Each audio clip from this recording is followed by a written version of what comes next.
Continuing with College Trig 1.4c, third video, we are on the bottom of page 29, and I'm not going to worry about example 2 there at the top of page 29, but the ranges of trigonometric functions, what that means is, what are the values that the sine can be?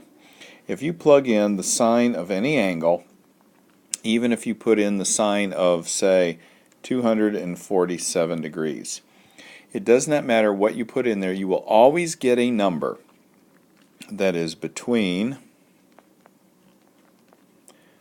-1 and 1.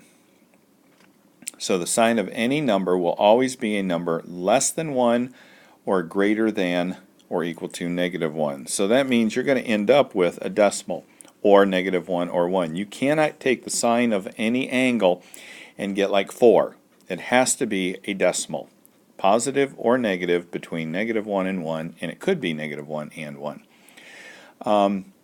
Cosine is the same thing. So cosine is going to be something between -1 and 1 as well.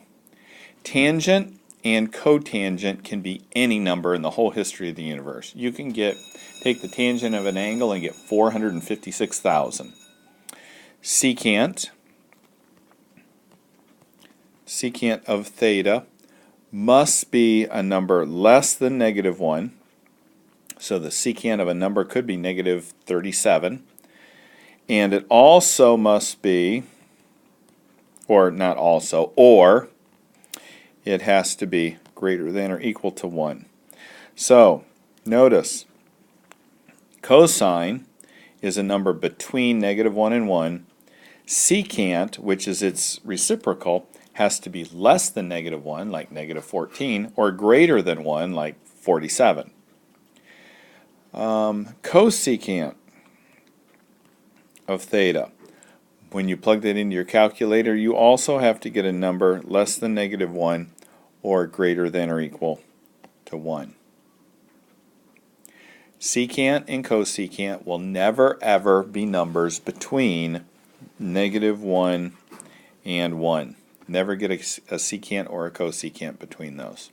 So that's pretty much it. It just kind of gives you a range or an idea of where your answer is going to lie. So if you plug in the sine of 8 and you get 14, you did something wrong, because the sine of any number has to be between -1 and 1.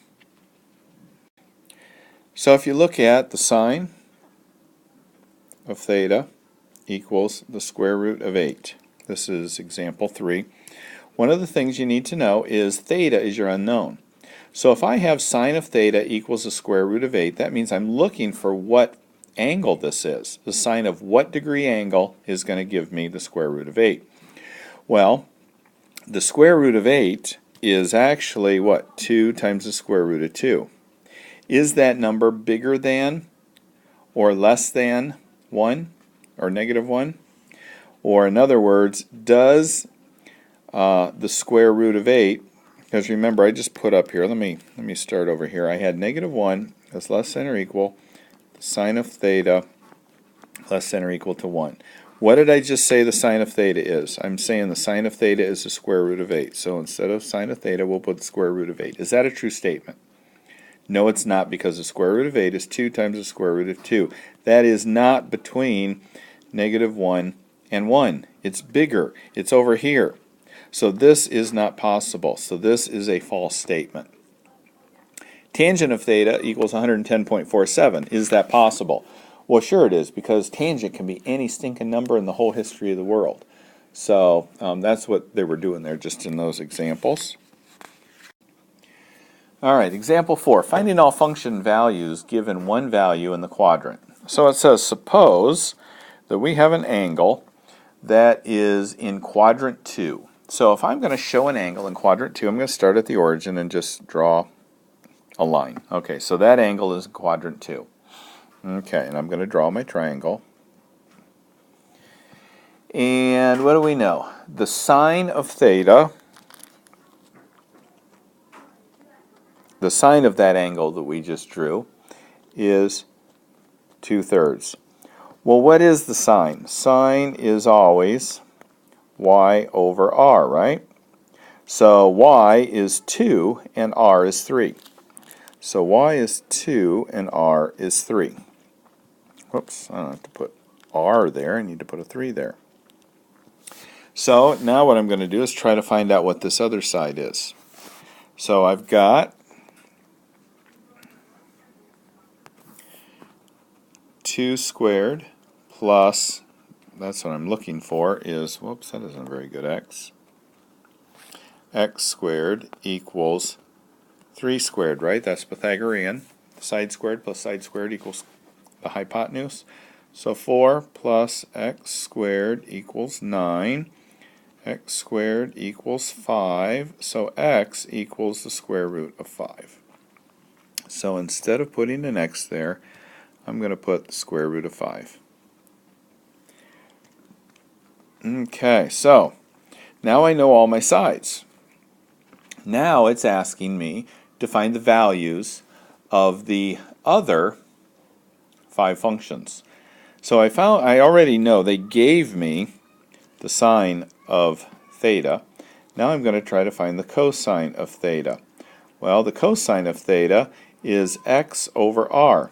Well, I just found x to be square root of 5, so it's a square root of 5 over 3. But one of the things that's necessary to remember is this is a negative 5, right? Because we're in the second quadrant. And in the second quadrant, cosine is negative because the x value is negative. So this is a negative. Tangent. I know that tangent in the second quadrant, all students, tangent is going to be negative. So tangent is also y over x. My y value is 2. My x value is the square root of 5, and it's negative, so that means my quadrant is negative, or tangent is negative in the second quadrant. I multiply top and bottom by square root of 5 to get rid of my square root of 5, and I get 2 square root of 5 over 5, and it's negative. So that is the tangent of that angle when it's in the second quadrant. And then I do cotangent, which is x over y. It's the reciprocal of tangent. And my x is the square root of 5. And my y value is 2. So is it positive or negative in that quadrant? Well, the only one that's positive in that quadrant is sine and cosecant. So cotangent is also going to be negative because of this negative x value. We do cosecant, which is the inverse of sine. So if sine is y over r, so the inverse is r over y, which is 3 over 2. So it's 3 halves.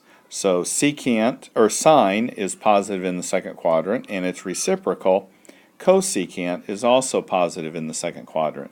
So that's 5 of them. We might as well do the last one.